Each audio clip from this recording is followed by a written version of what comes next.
पारू या मालिकेच्या आजच्या भागात आपण पाहणार आहोत प्रीतम प्रियाचा हात पकडून घर सोडून जाण्यासाठी निघालेला असतो आणि हे सगळं बघून आदित्य खूप चिडतो. तो पारूला म्हणत असतो की बघितलं ना पारू, या मुलीने माझ्या भावाला माझ्यापासून माझ्या आईपासून दूर केलं. प्रीतम आमच्याशिवाय राहू शकत नव्हता, मात्र आता या काल भेटलेल्या मुलीसाठी तो आम्हाला सोडून जात आहे.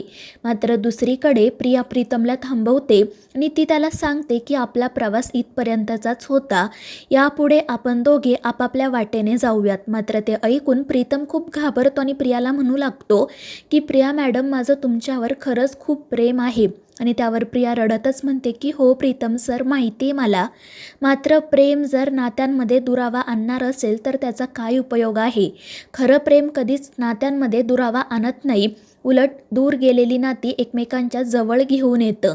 त्यामुळे मला असं वाटतं की आता आपण इथेच थांबावं, कारण इथे तुमच्यावर प्रेम करणारी खरंच खूप माणसं आहेत. जीवाला जीव देणारे आदित्य सरांसारखे भाऊ आहेत.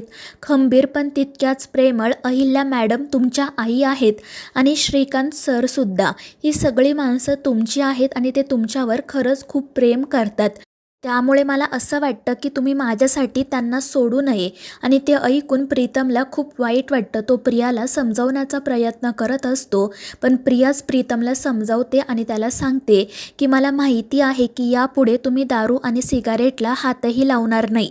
तुम्ही तुमच्यातला प्रामाणिकपणा टिकवून ठेवाल, स्वतःला सिद्ध कराल, कारण मला तुमचा फोटो प्रत्येक बिझनेस मॅगझिनच्या कव्हरवर बघायचा आहे. आणि हे सगळं काही ऐकून प्रीतमला तर काय बोलावं तेच सुचत नाही. तर प्रिया हसतच प्रीतमला म्हणत असते की प्रीतम सर, मला तुम्हाला मिठी मारायची आहे, पण तुमचं नाक तर गळत नाहीये ना, नाहीतर माझे कपडे खराब होतील. आणि ते ऐकून प्रीतम देखील हसू लागतो आणि मग ते दोघेजण रडतच एकमेकांना मिठी मारतात. प्रिया प्रीतमला विचारत असते की प्रीतम सर, ही मिठी आता आयुष्यभरासाठी पुरेल ना. आणि त्यावर तो सुद्धा रडतच हो म्हणतो आणि मग प्रिया प्रीतमचा निरोप घेऊन त्याच्या आयुष्यातून निघून जाते. सगळं आदित्य आणि पारू देखील बघत असतात. तर प्रिया निघून गेल्यामुळे प्रीतम पूर्णपणे खचून जातो. तो मोठमोठ्याने ओरडत असतो, रडत असतो आणि त्याची अवस्था बघून आदित्यला खूप वाईट वाटतं. तर पारू आदित्यला समजावत असते की बघितलं ना आदित्य सर, प्रिया मॅडम वाईट नाही आहेत. त्यांनी तुमच्यासाठी स्वतःचं प्रेम सोडलं आणि त्या निघून गेल्यात. तुम्ही एकदा त्यांची अवस्था बघा. आणि त्याचवेळी प्रीतमचं लक्ष त्या दोघांकडे जातं. तो रागातच आदित्यकडे येत म्हणतो की शेवटी जिंकलास तू ब्रो. तुला कसं काय वाटलं रे की प्रिया मॅडम वाईट मुलगी आहे. त्यांनी माझा नाही तर तुम्हा सगळ्यांचा विचार केला आणि मला सोडून त्या निघून गेल्या. आता तू जिंकला आहेस ना, तर तू म्हणशील त्या मुलीसोबत मी लग्न करेल. आणि मग त्यानंतर तो तेथून निघून जातो. दुसऱ्या दिवशी सकाळी सगळेजण नाश्ता करण्यासाठी एकत्र जमलेले असतात, पण कोणीही कोणाशी बोलत नाही. सगळेजण शांत बसलेले असतात. त्यामुळे मग दिशा मध्येच म्हणते की एवढं सिरियस वातावरण का आहे. आणि मग ती मुद्दाम प्रीतमला म्हणते की हे सगळं तुझ्यामुळे आहे प्रीत, कळतंय का तुला. काल तू दारू पिऊन ऑफिसमध्ये आला, त्यामुळे हे सगळं घडलं. तुझ्यामुळे सासू मॉमला त्या क्लायंटची हात जोडून माफी मागावी लागली. पण दिशाचं ते बोलणं ऐकून प्रीतम खूप चिडतो आणि दिशाला गप्प बसायला सांगतो. मात्र त्यामुळे अहिल्या आणि श्रीकांत प्रीतमवरच ओरडतात. तर दिशा मुद्दाम अहिल्या आणि श्रीकांतच्या नजरेत प्रीतमला पाडण्याचं काम करत असते आणि म्हणत असते की प्रीत, तू प्लीज स्वतःची चुकी मान्य कर आणि त्यासाठी माफी माग, उगाच जस्टिफिकेशन देऊ नको. मात्र प्रीतम रागातच म्हणतो की तू गप्प बस, मी काय करायचं हे तू मला सांगू नको. आणि ते ऐकून श्रीकांत पुन्हा एकदा प्रीतमवर ओरडतो. मात्र प्रीतमही गप्प बसत नाही. तो म्हणत असतो की तुमचा या मुलीवर एवढा विश्वास का आहे ना, तेच मला कळत नाही. तुम्हाला माहीत नाही, मात्र मला माहिती आहे ही दिशा किती कारस्थानी मुलगी आहे ते. तर दुसरीकडे सावित्री आणि पारू यात सगळ्याविषयी बोलत असतात. सावित्री म्हणत असते की त्या दिशा मॅडम उगाच प्रीतम सरांना भडकवत आहे आणि प्रीतम सरसुद्धा सगळ्यांसमोर त्यांना वाटेल ते बोलत आहे. तर पारू म्हणत असते की प्रीतम सरांच्या लक्षात का येत नाही आहे तेच मला कळत नाही. त्यांनी दिशा मॅडमच्या या जाळ्यात अडकायलाच नको होतं. तर दुसरीकडे प्रीतमच्या बोलण्यामुळे अहिल्या खूप चिडते आणि ती प्रीतमला म्हणते की तू दिशाला काही बोलू नको, कारण बायकोची रिस्पेक्ट करणं हे नवऱ्याचं पहिलं कर्तव्य असतं. मात्र प्रीतम म्हणत असतो की तुला ही खरंच चांगली मुलगी वाटते का गं, तुला का हिचं दुसरं रूप दिसत नाही. मला माहिती आहे ही मुलगी किती कटकारस्थानी आहे ते. आणि मग त्यांच्यातला हा वाद वाढतच जातो. अहिल्या श्रीकांतला म्हणू लागते की प्रीतमला कळतच नाही आहे की त्याच्यामुळे आपल्याला किती त्रास होतोय ते. पण ठीक आहे, काही हरकत नाही. जर त्यालाच आपलं ऐकायचं नसेल, त्याचा आपल्या कोणावरही विश्वास नसेल, तर यापुढे आपणसुद्धा. पण ती पुढे काही बोलणार इतक्यात प्रीतम म्हणतो की थांब बाई, तू काही बोलणार त्याआधी माझं ऐकून घे. प्लीज तुझं मत इथे मांडू नको. आणि प्रीतमचं हे वाक्य ऐकून श्रीकांत तर मोठ्यानेच त्याच्यावर ओरडतो. दिशासुद्धा मध्ये काहीतरी बोलायला जाते, पण प्रीतम तिला गप्प बसायला सांगतो आणि म्हणतो की प्लीज मला एकदा शेवटचं बोलू दे. आणि मग तो अहिल्याला सांगतो की तुला ही चांगली मुलगी वाटते ना, तर ठीक आहे, मी हिच्याशीच लग्न करेल.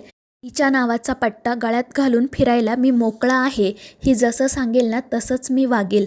आणि प्रीतमचं ते बोलणं ऐकून आदित्य त्याला शांत करण्याचा प्रयत्न करतो, पण प्रीतम म्हणत असतो की तू आज हे जे काही वागतोयस ना ते तुला योग्य वाटते तर ठीक आहे, पण काही दिवसांनी, काही वर्षांनी तुला नक्की कळेल की त्यावेळी प्रीतम बरोबर होता आणि मी चुकीचा होतो आणि त्यावेळी तू येऊन माझी माफी मागशील, पण तेव्हा वेळ निघून गेलेली असेल. आणि मग तो दिशाला म्हणतो की दिशा, आता माझं बोलणं झालं आहे, आपलं लग्न होणार आहे ना, तर ठीक आहे, आपण एकमेकांना वेळ देऊ. आणि तो हसतच तिला विचारतो की मला इथे खूप त्रास होतोय, तू माझ्यासोबत आज बाहेर फिरायला येशील का?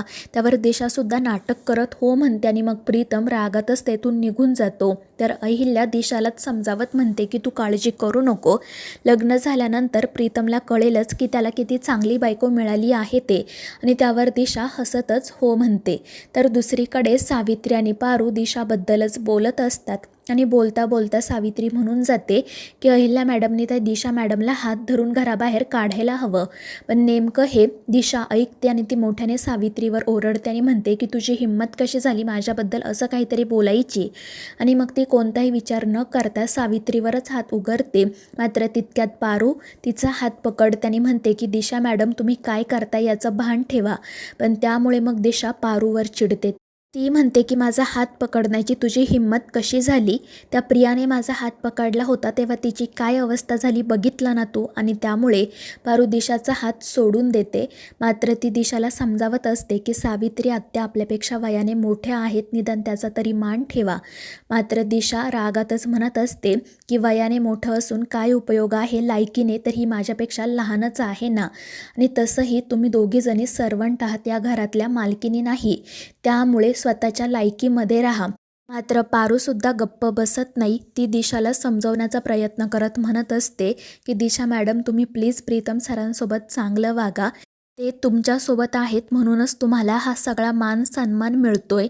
जर त्यांनी तुमचा हात सोडला ना तर कोणीही तुम्हाला विचारणार नाही. मात्र दिशा हसतच म्हणत असते की त्या प्रीतमची तर मी आता काय अवस्था करते ना ते तू बघच. आणि ती हसतच तेथून निघून जाते. तर मित्रांनो, या मालिकेच्या पुढील भागांमध्ये आपण पाहणार आहोत, आदित्य पारूलाच विचारत असतो की प्रीतम आणि दिशाचं लग्न व्हावं असं खरंच तुला वाटतं का गं? तर दुसरीकडे दिशा तिच्या मैत्रिणींना घरी बोलावते आणि मग दिशा आणि तिच्या मैत्रिणी त्यांच्या पर्स प्रीतमच्या गळ्यात अडकवत त्याचा अपमान करतात.